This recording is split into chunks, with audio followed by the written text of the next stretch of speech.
Sup? Hey.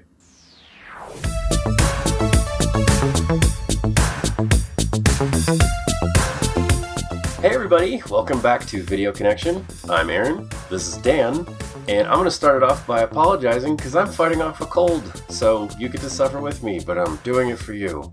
This may come as a huge shock based on the way we're dressed, but today we're going to be talking about the Super Mario Bros. Movie. It is directed by Aaron Horvath and Michael Jelenic, starring Chris Pratt, Anya Taylor-Joy, and Jack Black. It's rated PG, and it's currently in theaters.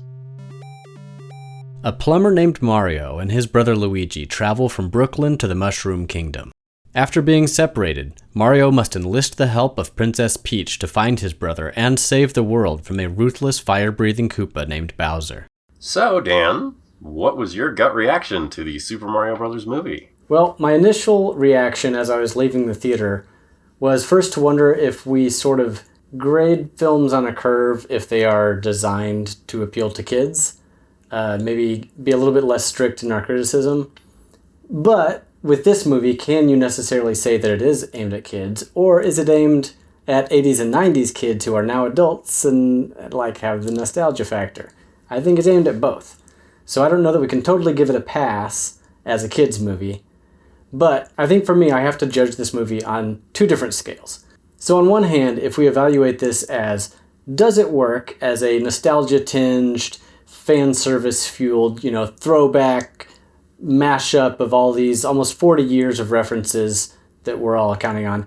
Yeah, I think it succeeds at that. And I think for people who are big Mario fans and Nintendo fans in general, I think there's a lot to enjoy purely just for the love of seeing these characters and settings in high fidelity on the big screen.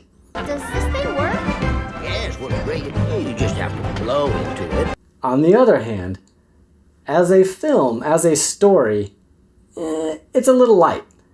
It's a pretty bare bones story. It's the underdog guy that wants to, get the admiration of his parents and friends. He's not getting that.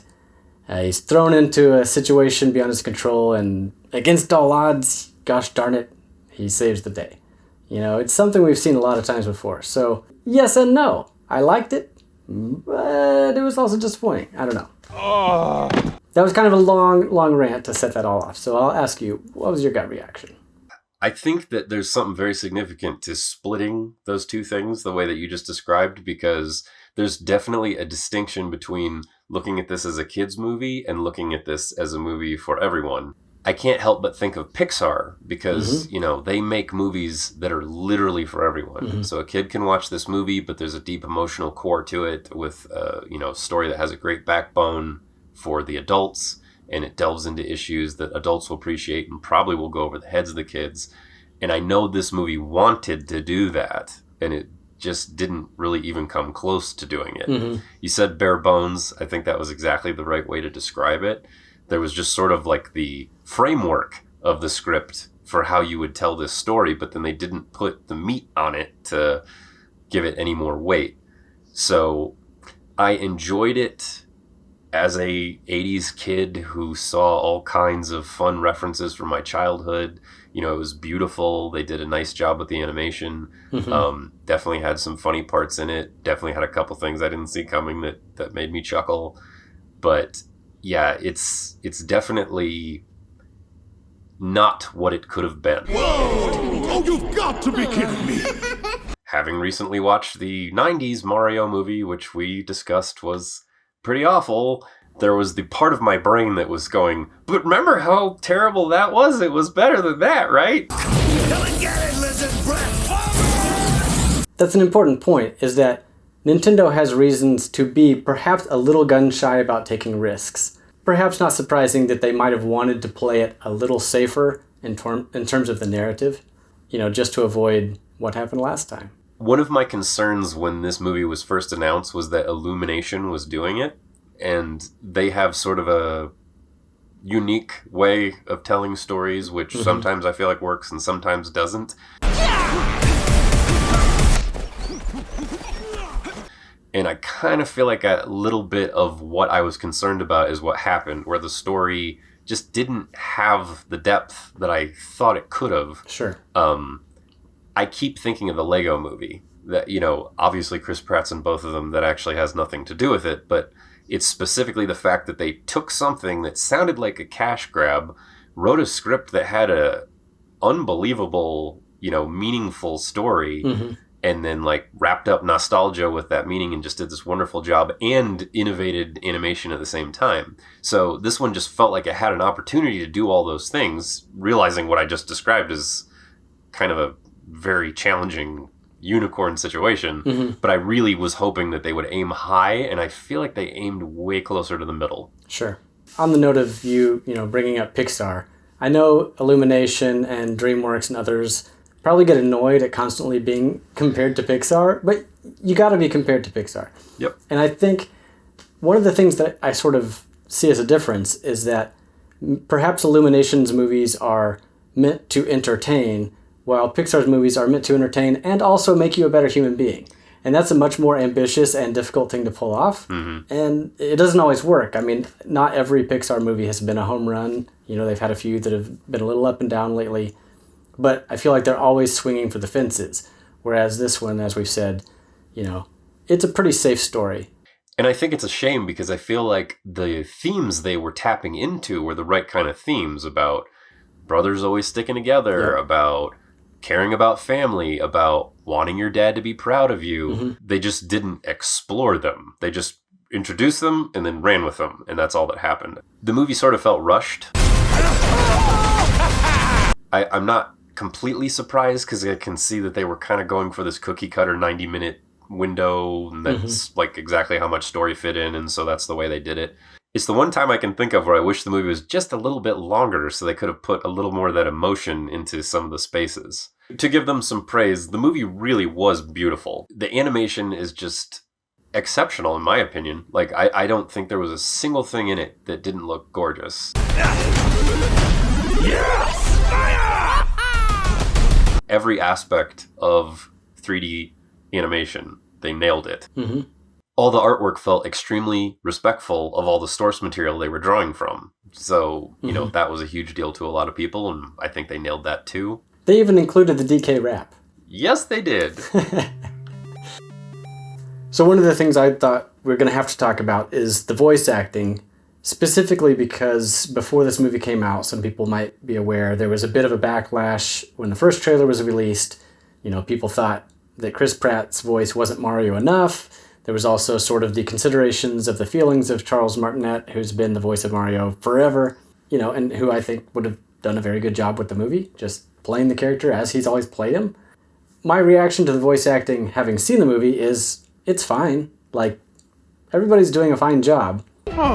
But I think it's worth considering, aside from the star power and a big name, what do Chris Pratt and Charlie Day and some of the others bring to it that their regular voice actors wouldn't have? Is there a value add there beyond just their star power? Was there something in the performance that Chris Pratt gave that Charles Martinet wouldn't have been able to? I don't know that I can say necessarily that he did. I think, they were playing it kind of safe too.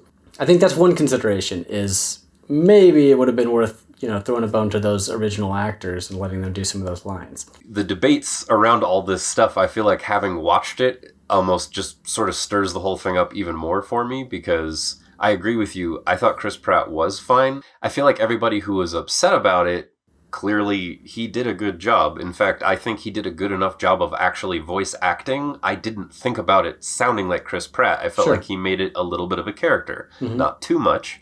I still don't think I would have picked him if I had a choice. And I think that it was more driven by the star power factor. I am a big fan of and proponent of voice acting and voice actors. And I think that it would have been great if they had given Mr. Martinet the opportunity. I think it's noteworthy that Keegan-Michael Richardson was in the cast. He is an incredibly prolific voice actor who happens to have a really great range because he does ridiculously deep voices, but he also can do a much higher register. I'm pretty sure that he was the turtle wizard. Behold, the king of the Koopas! And I think he may have also been the King Penguin character. So they did get a classic, well-trained voice actor guy to do some prominent voices, and they could have just as easily done that with the entire cast. and God forbid saved 2/3 of the budget not paying those people what, the huge names demand. But I think it's worth noting that not every character has necessarily a lot of voice acting history in it. For example, a lot of people are very familiar with Charles Martinet's voice as Mario, but maybe less familiar with who does Toad's voice in games, who does Peach's voice in games when she says Mario, and that's like all she'll say for a whole game. So while I would have liked to see some of the traditional voice actors get a chance to voice their characters, I can also see why for certain roles it might not have been possible. So it's fine that they sought out some big talent for some of those. Do you yield? I do not. As you mentioned, Chris Pratt is not just doing his standard Chris Pratt regular speaking voice. He is doing a bit more of a character. He's kind of splitting the difference, I think, between Chris Pratt speaking voice and the Charles Martinet Mario. Okay, so these bricks are just floating here? He sort of meets it a little bit in the middle. The one downside with that is that by adopting a slight bit of Mario into his voice, he's going a little bit higher in pitch, which makes it a little bit similar to sort of one of the defining characteristics of Charlie Day's voice, which is that he's kind of got a higher pitched voice. Do you think I know every human being with a mustache wearing an identical outfit with a hat with the letter of his first name on it? And there were some scenes where they kind of sounded like the same character. There's one scene in particular early on when the two Mario brothers are arguing with Spike, the former employer, and there's kind of a heated discussion where everybody's voice is kind of shifting up a little bit. And I gotta be honest, it sounded like Charlie Day was voicing all three of those guys at the same time. It was just hard for me to tell who was talking without, reading their lips. So that's not really a deal breaker either way. I feel like if you have one higher pitched voice and a lower pitched voice, they can sort of complement each other nicely with that bit of contrast. I thought in some scenes they were a little bit too close to doing the same voice. But then again, they're playing brothers. Maybe it's fine. Maybe I'm just nitpicking. My gut feeling is that I want Mario to be a little bit lower. I don't know if it's just because Luigi's taller. Yeah. And I think of Mario as being slightly rounder. I want him to be a little more grounded and Luigi to be up a little higher. Sure. I feel like we would be doing a disservice if we didn't say that Anya Taylor-Joy does a really good job as Peach. I thought she was probably my favorite character in the movie. There's a huge universe out there. I'll even tack on the end there that Jack Black is someone who could have skated on sounding exactly like Jack Black, and I think he put some nuance into it to sound like a different character than the guy we're used to. My army! Koopas! Goombas! Whatever those things are! Aww. So I had to give him a thumbs up there. I couldn't help comparing this to Wreck-It Ralph, which is actually one of my favorite, at least modern, animated movies. And the thing that I remember about Wreck-It Ralph when it came out is that a lot of us video gamer types watched it and were a little disappointed because we felt like the video game aspect didn't quite go the way we wanted, and they spent too much time in one specific game, and it just felt a little bit more like a Disney cartoon and a little bit less like a video game world. And that was my initial reaction, and then after I watched it a second time, I ended up appreciating it a lot more. And then I realized that I just absolutely loved the story. And I felt like there was so much meat, to use that term again, to this character who just wants people to think that he's cool. And, that it really gets me. My wife gives me crap all the time because I cry at children's animated films. That one gets me every single time. I cannot watch that entire movie with a dry eye. Don't think I'm ever going to shed a tear if I watch the Super Mario Brothers movie again. And I just thought it was so fascinating how I had this movie where it sort of flipped, and the video game parts of Mario nailed it. Like, they did not just one game, but a bunch of games where, traditional Mario stuff that was cool, and then, Super Mario World stuff, and that's cool, and there's some Mario 64 stuff, and even Mario Kart. And those scenes, it was just like the game coming alive on a movie screen. It was awesome. Wahoo! But then it didn't have the emotional part of it. Sure would be great to see the movie that magically does both of those things and knocks it out of the park. Well, perhaps they'll be a little bit more willing to take risks on the next outing, because I think this movie is doing well enough that it will probably get a sequel. And, that success should perhaps embolden them to take a bigger swing next time. So, Aaron, it's that time where we tell the audience whether we recommend this movie or not. So do you recommend the Super Mario Brothers movie?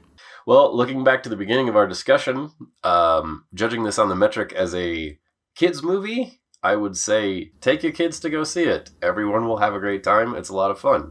This is fun!